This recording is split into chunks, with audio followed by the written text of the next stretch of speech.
Shalom Aleichem to everyone. It's always a big pleasure to be together. So, if we just try to recap a little bit, the last week's, I guess on Monday's Shiur, we spoke about the importance of the five senses and the importance of cleaning the five senses.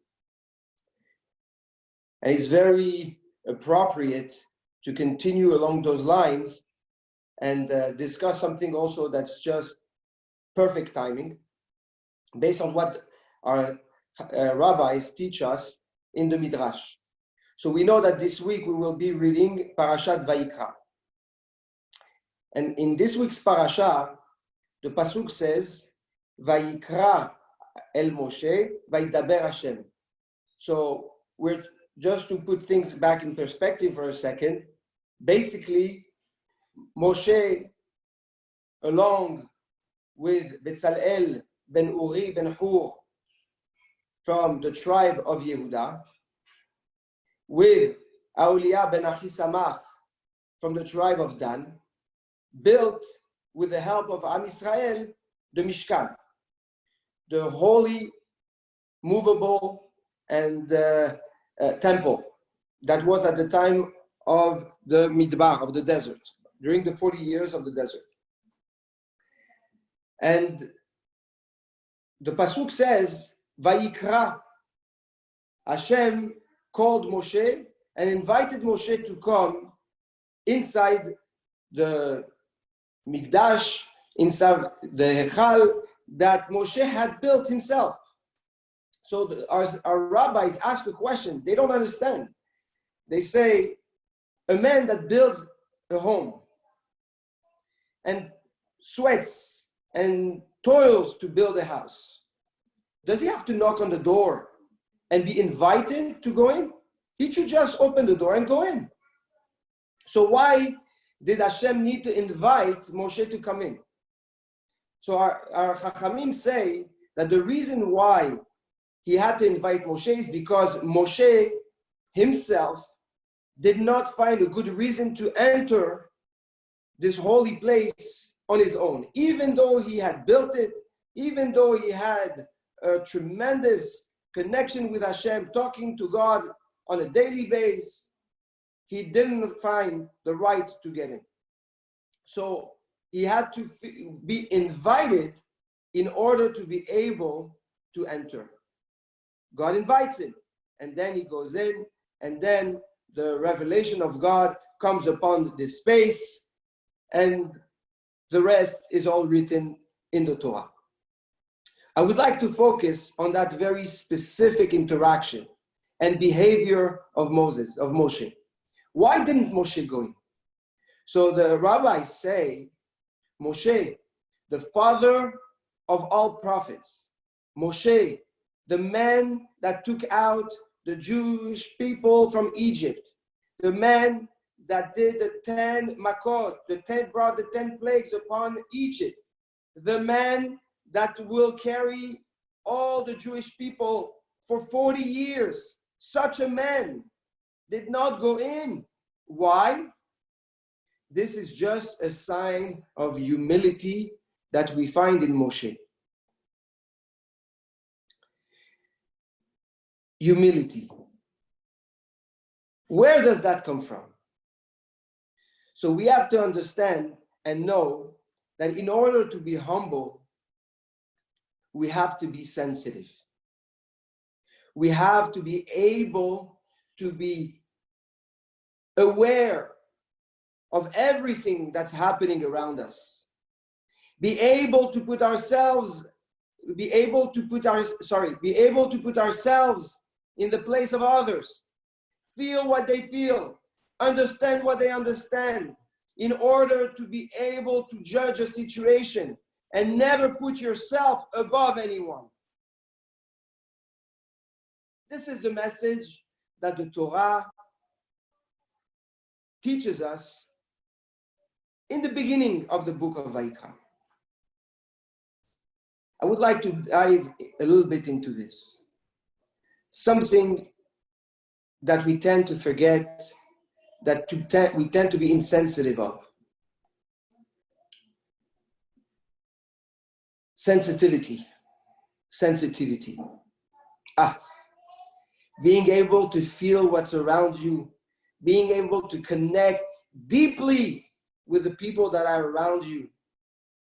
It's not taken for granted, and it's not so simple, and it's not something that we're born with. It's a hard work on ourselves to be able to get to a level where we fine-tune our senses. We fine-tune our emotions. And this is just the next step to the shiur that we left last time. Why? When you work on your senses, we said the senses are the receptors that allow us to connect with the world. Like we said, if you take away the 5 senses of a person, the person is basically dead. He has no way in the world to be able to interact. But let's say now you have the senses. More accurate, less accurate, more refined, less refined. Okay, your receptors start recepting and collecting information. The big question is, what do you do with this information? Do you process it properly? Do you understand it properly? Do you assess it properly? Are you able to categorize it properly? Or is this just a flow of information that comes by, that is never addressed? The Torah comes and tells us something extraordinary. And this is what I would like to share with you, work with you tonight. We have to be able to create enough awareness within ourselves, within our heart, care enough to understand what is happening around us. When we face a situation, when we are facing information, the natural reaction will be to only focus on what we care for. Selective awareness.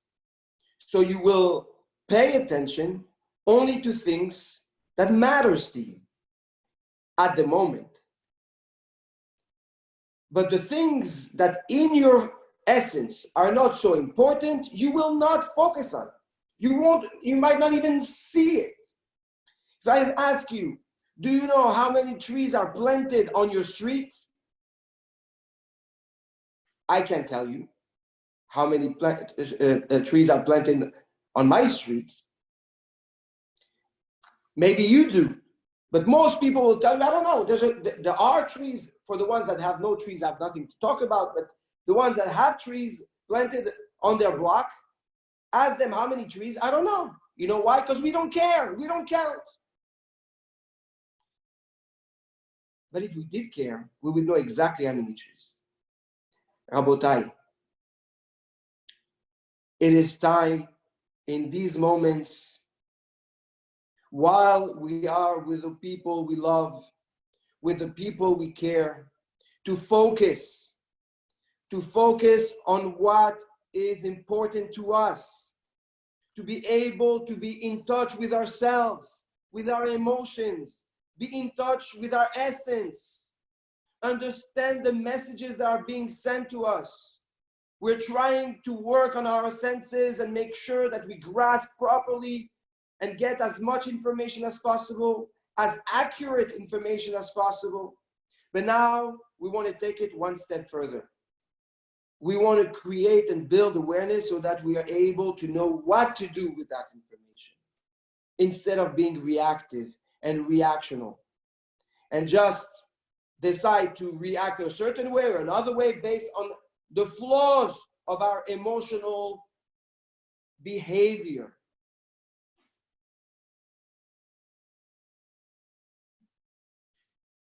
If you want to do that, the Gaon of Vilna teaches us something that's very practical and can enhance tremendously the impact of our willpower in our lives.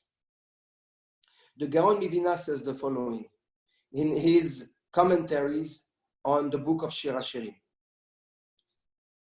A tremendous chidush.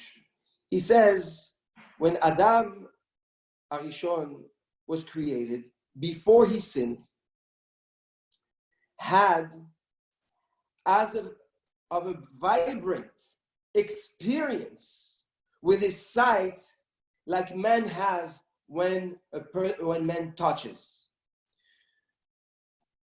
However, after the sin, God took away the experience, the feeling of the connection of the eyes, diluted the experience of the sound tremendously, diluted to half the experience of the smell, and left the experience of the taste and the experience of the touch.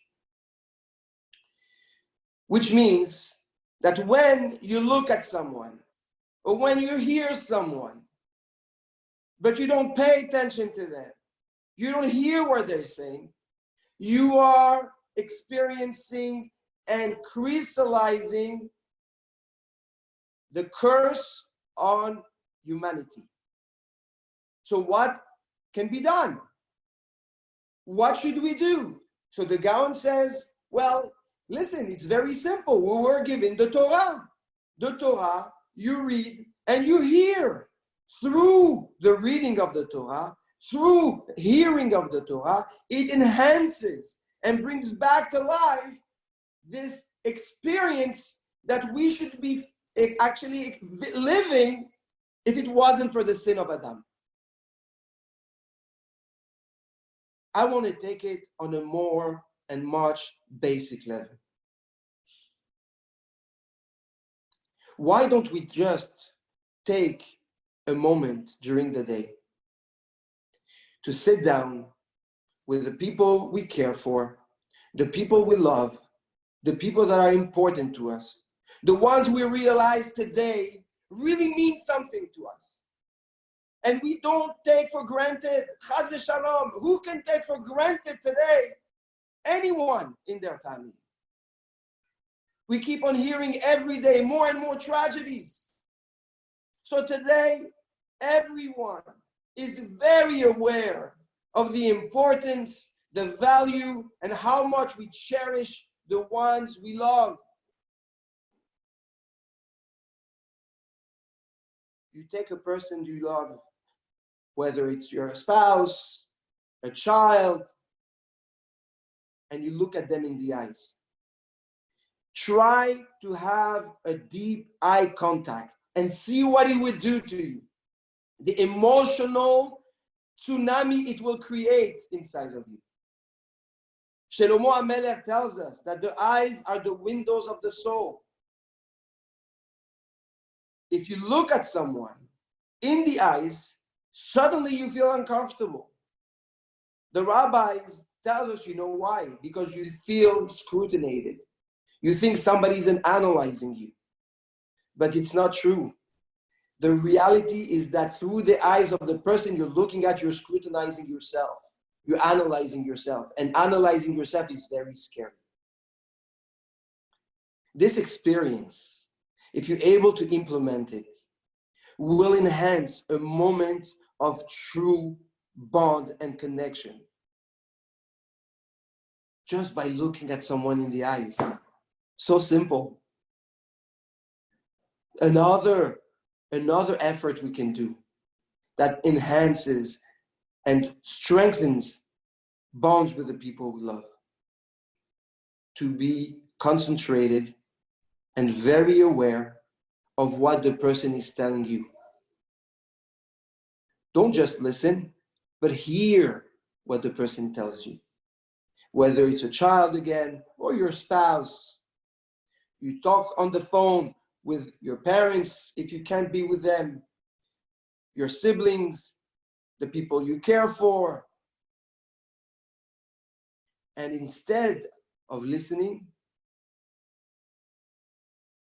I'm sorry if I'm using the wrong terminology. Instead of hearing, listen, pay attention. Turn on your heart, turn on your care, and start absorbing the message. Start absorbing what is being said to you so that you can then know what to do with it and give the proper advice or the proper response. The rabbis say in the tractate of Ketubot, when you go to a chuppah and you want to dance in front of the bride, but you realize that the bride is not so good looking, how do you dance in front of that lady? Do you say, ah, what a beautiful lady? Or you have to be honest, you have to say the truth. I dance, but I don't dance in front of a beautiful lady. So Bet Hillel say, you have to dance in front of her and say, how beautiful are you? You're magnificent. You're the most beautiful lady. So Bet Shammai asks Bet Hillel, but 1 second. Aren't we supposed to be very honest and run away from sheker, from lie? So Bet Hillel says, listen, if you take off your own glasses and you put the glasses of the chatan, of the room, and you start looking at the bride with the eyes of the chatan of the room, how beautiful will she be? She will be the most beautiful woman on earth. So if you want to be able to dance in front of the kala, dance in front of the bride, and you wear the glasses of the chatan, it is not a lie. It is true. She is the most beautiful lady on the planet today in the eyes of the groom. Chachamim teach us something incredible and so simple and so basic. In order to be able to have a basic interaction with people, you need to be able to understand them. But do we really understand the people we care for? Do we really care to understand and want to be aware to understand the messages that they're telling us? Unfortunately, the answer is no. And we have to be honest with ourselves. And you know why the answer is no? It's because we're too busy being selfish with ourselves. And now we are inside, insulated in a capsule, each one in their own capsule. And now we have to start melting that ice that's surrounding our beautiful heart to be able to let it express itself. Let it feel what's happening around us.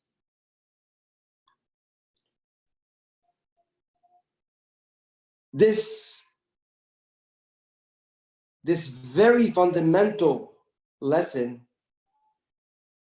is something we can take with us and implement in every aspect of our lives.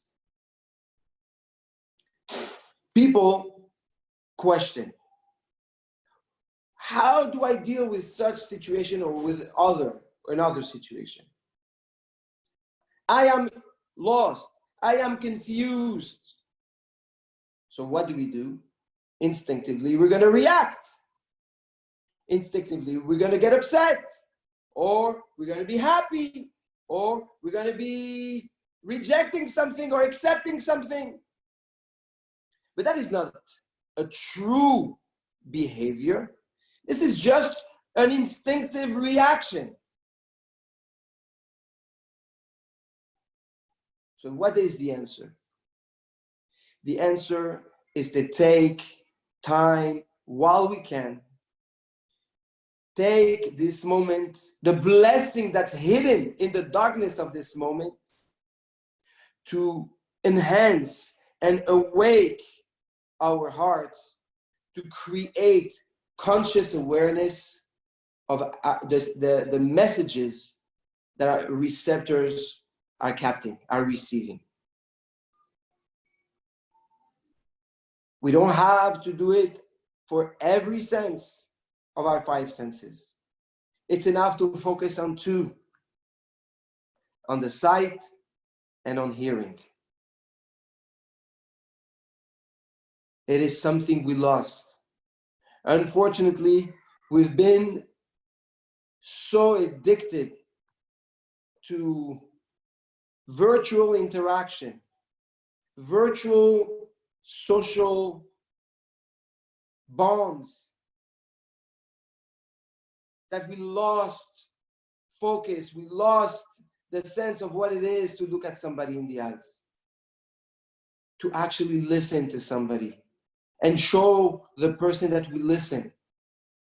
How can a person know through the phone or over FaceTime that you're actually listening or feeling what he feels? It's very difficult. It's actually, if you ask me, almost impossible.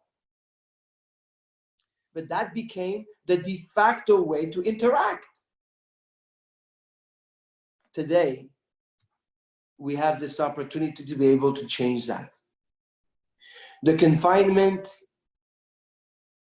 the quarantine is somewhat a crazy, amazing opportunity God and life gives us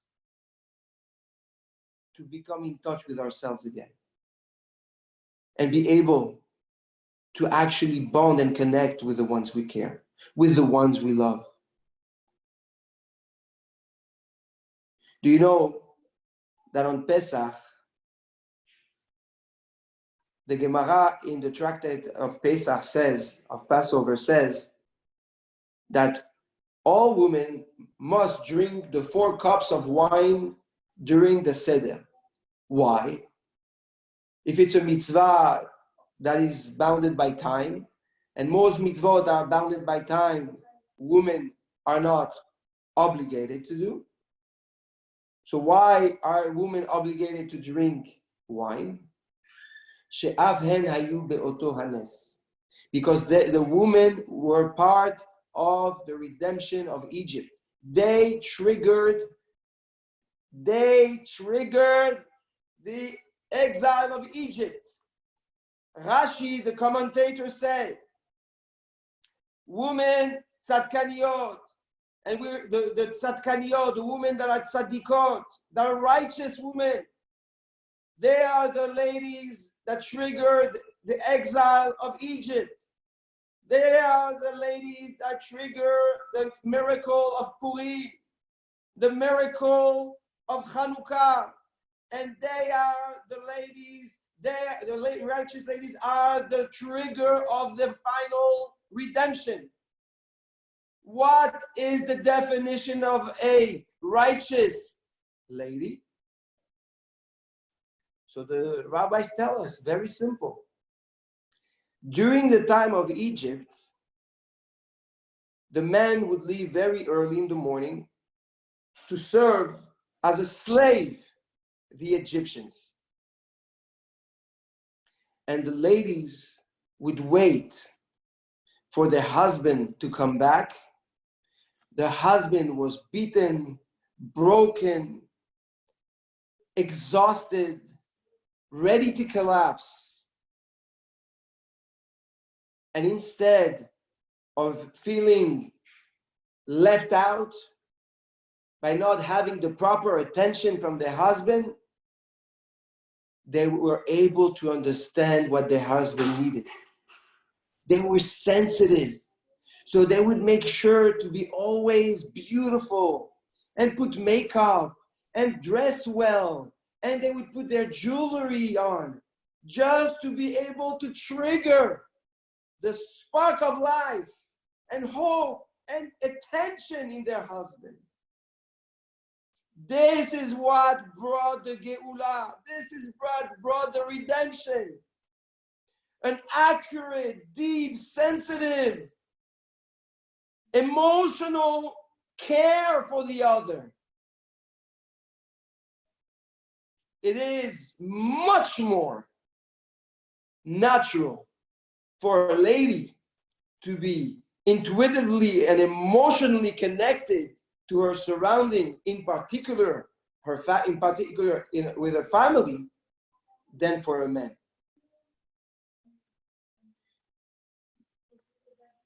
We all know that ladies have a sixth sense and have the ability to sense and love and care to a level that we men don't have.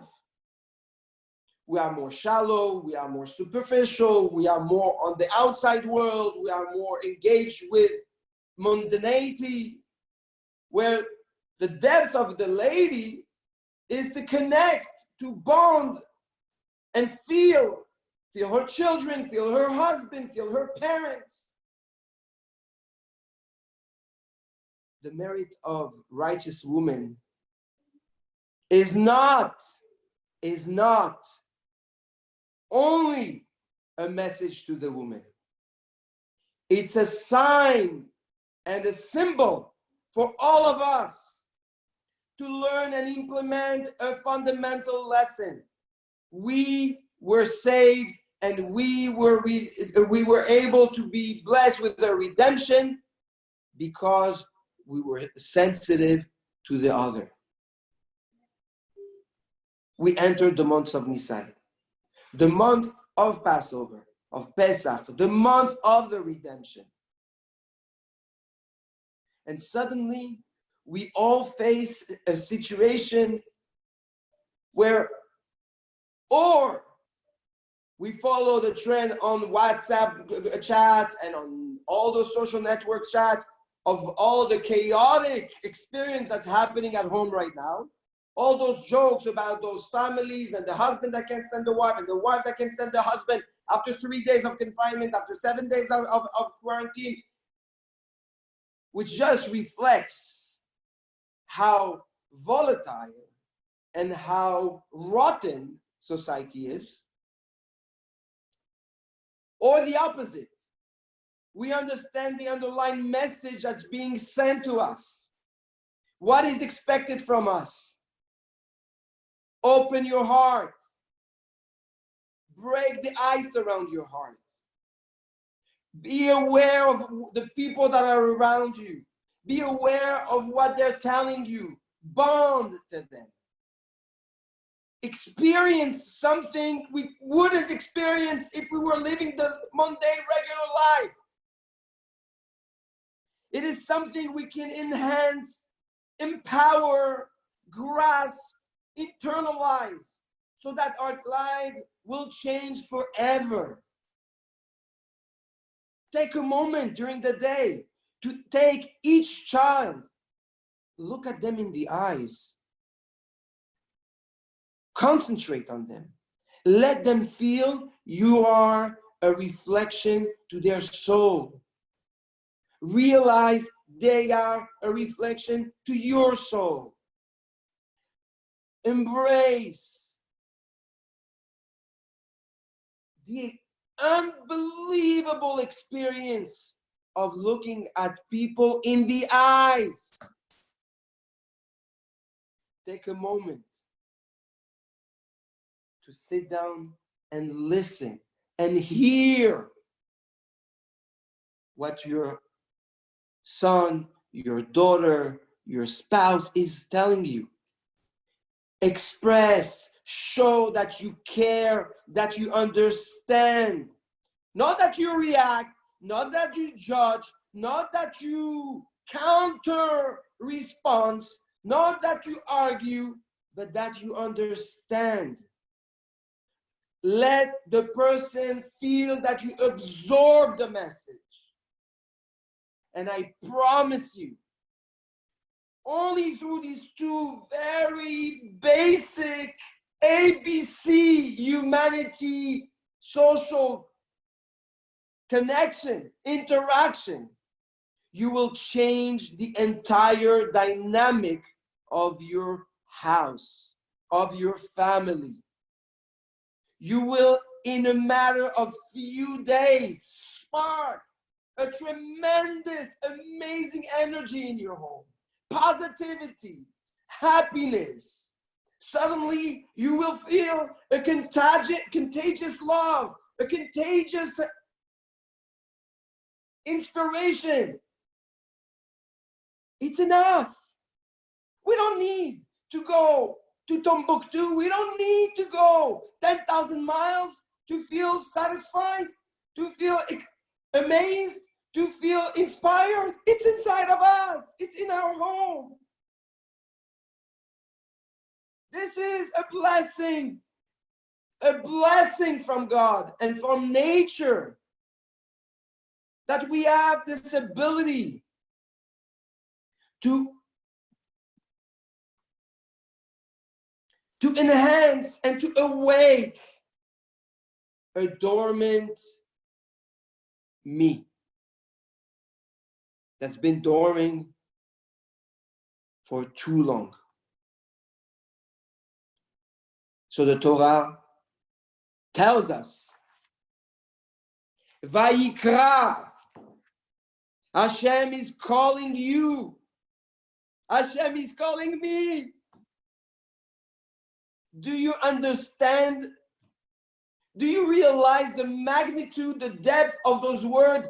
God is calling you. God is inviting you home. In which home? Where? Where do I go? The beauty, you don't have to go nowhere. It's all inside your heart. You just have to open your eyes and see. Turn on your ear and listen. And you will find an unbelievable positive energy, an unbelievable, amazing spark of life, optimism, strength. And suddenly, all this fear, all those doubts are going to come back into perspective and will be in your control and not you in its control. So I want to wish everybody a Shabbat Shalom. I love you, Shabbat. Shabbat is coming soon. How amazing. And Be'ezrat Hashem, we will see each other again. Well, you're seeing me, I'm not seeing you. Be'ezrat Hashem on Monday at 8:30 p.m. Eastern Time. I wish each and every one of you Shabbat Shalom. I love you all. And I hope you can feel through the screen the energy and the emotion I'm sending you all. Each and every one of you. Shabbat Shalom. And my love to everyone.